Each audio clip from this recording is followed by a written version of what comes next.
Age-old traditions continue to rule modern India. Each year, some 1,000 people die from honor killings here. Their crime, marrying outside their caste or from within their own subcaste. The Indian government wants to stamp out such brutality, but they risk upsetting traditional societies. I'm Fauzia Ibrahim. On this edition of 101 East, we ask, can India end killings in the name of honor? But first, Chantal Cho looks at what happens when a love story has the wrong caste.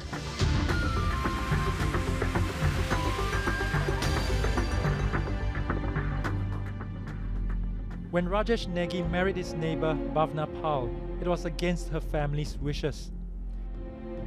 In late July, he was attacked near his home in New Delhi. He suffered 90% burns. His brother Mukesh said he was on his motorcycle when the attackers accosted him, drenched him with kerosene and set him alight. The rag that neighbors used to douse the fire still lay on the ground. Before he died in hospital, Rajesh claimed his wife's brothers were the attackers. All I want is justice for my brother. I can't tell you how I feel.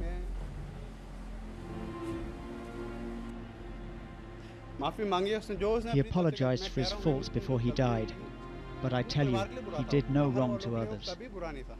You can ask anyone.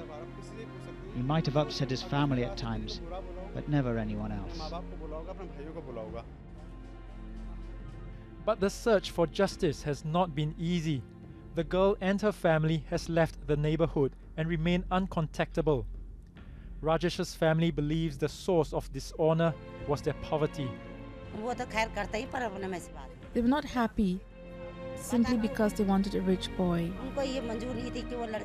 His salary was less than $200 a month, and her aunt told me it wouldn't buy the girl any happiness.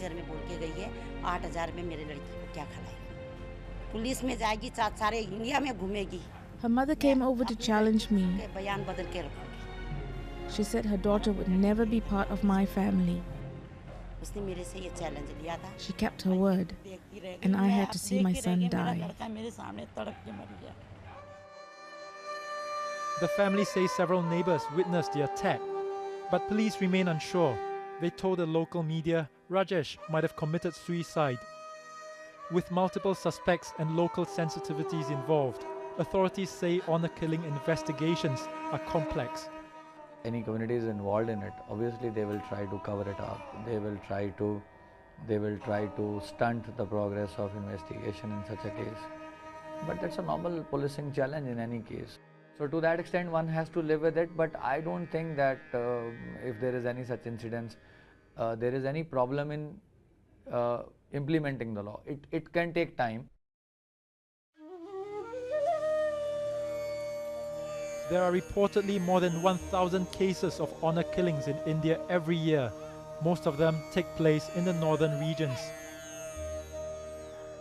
The government is debating a new law with stiffer penalties to curb honor killings.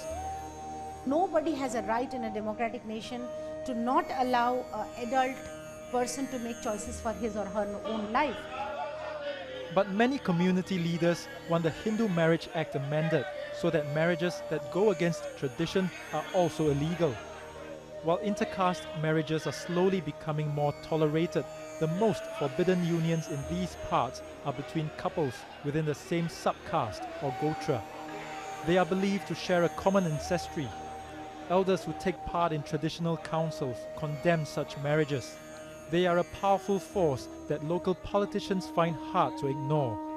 It directly converts into vote for the politicians, so you don't have to go and mobilize. These are solid vote banks which will fall behind you if you support those caste-related activities. We joined a village meeting in Haryana to discuss honor killings. Many of the elders here represent their community in the region's council meetings called Ka Panchayat. They say there has never been an honor killing in their village, even though they are against marriages within the same gotra. Main है cross breeding. अब जैसे scientist किसी फसलों पे या दूसरे उसमें जो है क्रॉस ब्रीडिंग का करते हैं, तो अन्य गोत्र से संबंधित ये है जब हम शादियां करते हैं तो उनका मेन कारण जो है साइंटिफिक वे क्या है, वो इंटरकास्ट मैरिज, अच्छी ब्रीड पैदा करना. So what are the social consequences for the family if the couple insists on getting married? Power के अंदर कह लो या हमारे अधिकार के अंदर कह लो, जहाँ तक हम सीमित हैं सिर्फ हम उसका अपने समाज से बहिष्कार कर सकते हैं. उसका इसके अलावा विरोध करेंगे. इसके अलावा कानूनी दृष्टि से हम उसका मर्डर करें या और करें, वो हमारे हम नहीं कर सकते. वो कानूनी दृष्टि से वो गलत है. लेकिन वो व्यवस्था हमारे पर्सनल किसी उसमें किसी पारिवारिक उससे हो सकती है. पंचायत या समाज के हिसाब से जो है वो गलत है, और ना पंचायत या समाज जो है उसका ये निर्णय लेकर के उन पर ठोकती.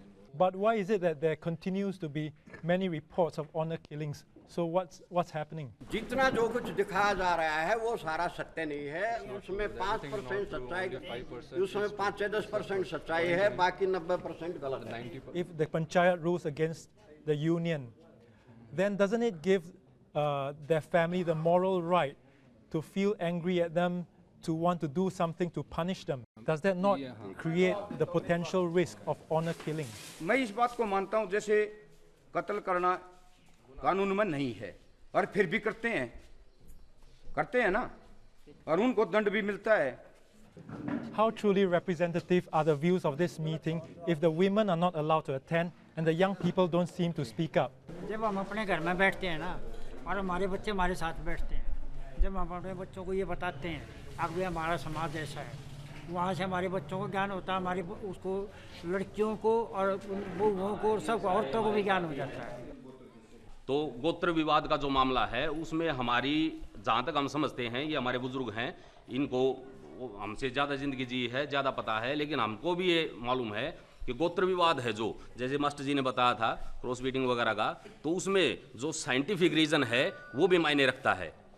There is no medical, scientific, social proof for really holding such a kind of belief, but this belief is there, and it's been it is among a very predominant farmer present communities. Swarup Singh village, Uttar Pradesh, northern India.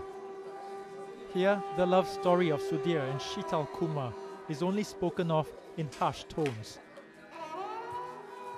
All 800 families belong to the same subcaste or gotra.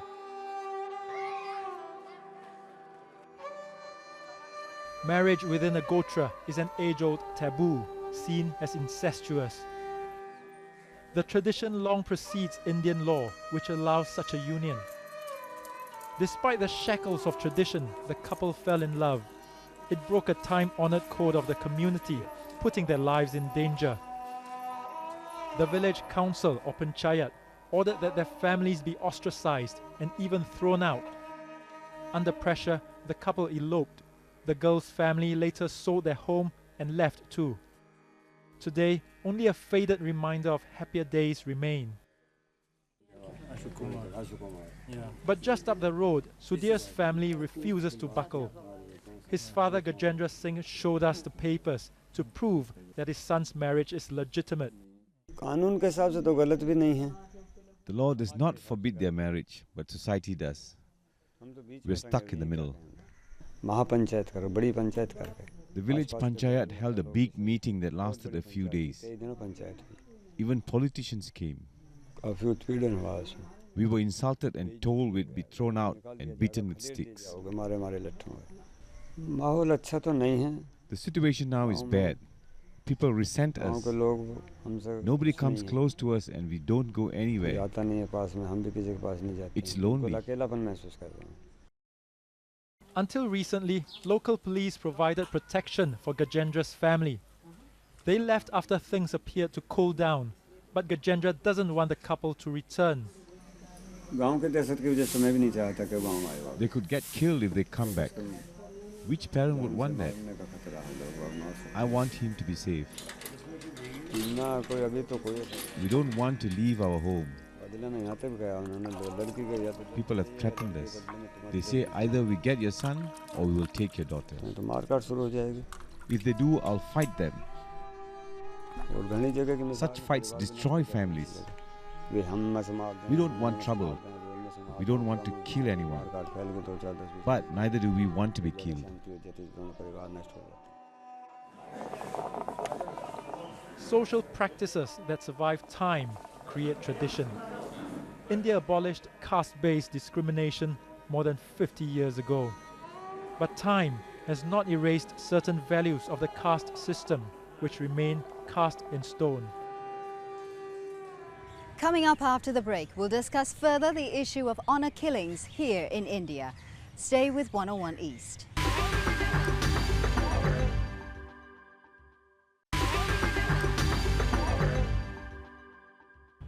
Welcome back to 101 East. This week we come to you from New Delhi, India, where the government is planning on introducing legislation to curb out the practice of honour killings, a practice that's already been outlawed.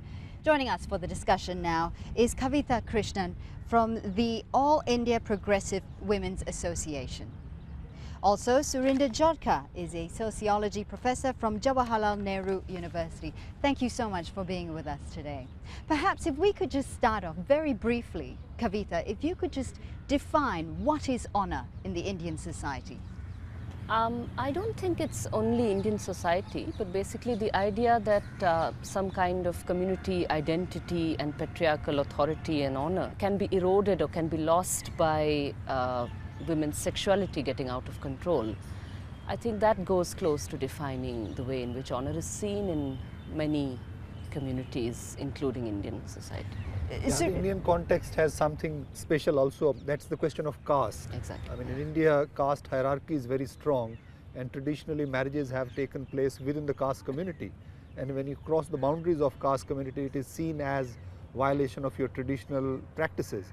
So that is something which is very specific to India. Honour killings happen in different parts of the world, but there is something specific about India, and that has got to do with the question of caste. But why is it that it is so important to defend honour in such a way that killings occur? Yes, I mean, this is how people have kind of made sense of themselves traditionally, that there are communities, and these communities are in a sense closed communities. You have to protect the purity of your caste community. But the fact is that the world is changing, and since the world is changing, caste communities are also changing very rapidly. There is a process of what one would call as internal differentiation. Earlier people used to live in one region, mostly engage themselves in specific kind of occupations. Now with younger generation moving out, going to colleges, universities, getting into different occupations, their lives are changing very rapidly. And this change is something which caste communities are finding difficult to negotiate with. KAVITA, earlier on you said that you mentioned a patriarchal society, you mentioned this is a way to control women's sexuality. It's also a way to control women's choices, freedom of choice, isn't it? Freedom of movement as well. Exactly. When you're in a caste-bound society that is very anxious about the breakup of caste, purity or anything like that, then there's a great anxiety created by any possibility of women's freedom of choice, especially in the matter of choosing a partner. Because inevitably, if women have the freedom to choose a partner outside the community, outside the caste, then the caste purity and caste endogamy cannot be maintained anymore. So in a way, this is really traditional societies who are perhaps starting to feel like they're being sidelined in the modern progressive India, and this is them trying to come back to re-establish their identity. Is that the way it is? Is that the way we're seeing it? Well, at some level, yes, but it's kind of little more complicated in the sense that the so-called traditional society used to be also village settlements, and village settlements had a particular kind of social design where different caste communities were ranked, and they used to kind of relate to each other in a particular hierarchical manner. Now that system has disintegrated, and it has disintegrated most rapidly in the regions where development has taken place, and particularly in the peripheries of metropolitan cities like Delhi, it has even kind of gone further, beyond the control of any kind of traditional system. So tradition is not there any longer, it's already disappeared. So it's not like they can come back. At the village level, the traditionally upper caste or dominant communities lost their authority over the so-called lower castes. They kind of decided to choose their own occupations. They went out of the village, they stopped working for big farmers, And now what is happening is that these elderly men are losing authority over their children as well. And when they lose authority over their women, their daughters, they feel very restless and very kind of, so that is something which they are not able to negotiate with at personal level as well as at the social level. You're talking about these elders who do dictate the cultural norms of a traditional society, but many of those who actually carry out these killings are young men. Yes. KAVITA, how can a young brother kill his sister to defend the honor of a family? Well, this is of course an extremely common phenomenon, and I think that in part, of course, but possibly in areas like the state of Haryana, possibly one of the reasons might be that there is a high degree of unemployment among youth, high degree of unemployment. So there's a great deal of dependence on those who own land, who are the older sections of society. So you do, because you're dependent on them, you would tend to carry out their dictates on many things. But I think that another thing that needs to be seen is that it isn't only in these areas. These kind of killings are happening in a more organized way and in a more public, socially mobilized way in certain areas that we're talking about. But actually in many parts of the country, including in urban centers, including in the national capital, you're having families which are reacting in precisely this way, which is why I'm saying it's more complicated than saying it's just a feudal backward reaction. Yeah. It's very partial, very distorted. Well, to a certain extent, it's almost become the point where it's accepted. It's an accepted cultural norm. But on the whole, in the public sphere, so far nobody has defended honor killings. And there aren't very many cases who actually go to court, do they? They do. Now they do much more. Let's not kind of, there is other side to it also. There was a case of honor killing where several members of the family were, by the court given death sentence. Yeah. And that's when this whole thing revived itself. And there is judicial system in India, a democratic political system, which is trying to engage with it. It's not easy. It's a democratic society. You can't just pass a law. You have to build an opinion. You have to take people along with you. So that process has been going on. Yes, we are against honor killings and there are problems and there is political appeasement happening at some level, and they want to keep these elderly men of those dominant caste communities with them, the political parties. But at the same time, there has been no public defense of honor killings. I think that also needs to be taken into account. That's true. So there is a larger consensus in India that this needs to be stopped. How long it will take would depend on the pressures that organizations can build up and movements can come up. Well, we're talking about the legislation here, but how serious is the government when it comes to implementing or even coming up with this legislation? See, that is a serious problem. There is a lack of administrative will and lack of political will. Why is there a lack of political or administrative will? These are primarily personal affairs of individuals. State should interfere only when they transgress those boundaries. For example, the example she mentioned about love affair being relinquished, these cases never come out in the open, right? These are private affairs. So resistance has to be also at a very kind of, family level and some kind of mobilization. State can do certain things and state should do those things. I'm not saying that it should not do. I think that that's not quite the case. I'm saying that the young people who are facing this, who are battling this, they are asking for help, they are challenging, they are asking the state to step in and intervene. So it is not a social or a personal affair, and I don't think the issue is that the state cannot interfere because it's a personal thing. Regarding the individual cases where marriages are broken by families, believe me, there are so many cases which come to women's groups where women are asking and demanding for public support and help on this, but they are faced with a stonewall by police because the police says this is a private affair, it's a family affair, we can't do anything about it. This is even when cases where the killings, where it doesn't go up to a killing. It might just end up in just locking the girl up, an adult woman. How do you change a mindset that's been entrenched for decades and centuries? Where do you start? It's not a question of changing their mindset. I think that certain material conditions you have to put in place, right? The government is speaking in two voices on this. One section, the law ministry has said, all right, we will amend existing laws, but we won't have a separate law on this. And another section of voices within the same government is actually saying we don't need to do anything about this at all. You already have a law against killings. You don't really need any legislation. But we are saying you do have legislation in India which came about through, against sati, against dowry killings. This is a certain form of gendered and caste-based and patriarchal violence that requires a separate law. But there is something more to it. I mean, I agree with her, but not entirely. We cannot expect state to do everything. Caste is a social problem. Honor killings is a social problem. Patriarchy is a social issue. Lack of choice with younger people is a social issue. State can pass legislation, state can punish people who cross boundaries, and it can redraw those boundaries. Beyond that, we would not like state to come and enter our houses and tell us this is how you have to behave with your brother or sister or your son or daughter. That's understandable. Yes, my original question there is how do you change mindset? That's where I'm coming. So for that you need action at various levels, right? There is resistance within these communities. You don't think that within the community everyone accepts this. The change has already happened, as I said. Let's not forget that today India is a very different country, right? Indian young people want different kind of life. Even within these families, I've been doing field work in rural Haryana, where I know that younger people don't really agree with their elderly people. Women want to make choices for themselves. It's just that it has not found a kind of organized voice, and they will get organized. So you need to have reforms within these communities. State has a role to play, no doubt about it, but it should also recognize its limitations, and it has limitations. Beyond that point, it can't go. There has to be a social kind of understanding of the fact that things are not similarly, that things are not as they used to be earlier, and we will have to renegotiate our relationships. I'm afraid we're going to have to leave it there. Thank you very much for a very enjoyable discussion.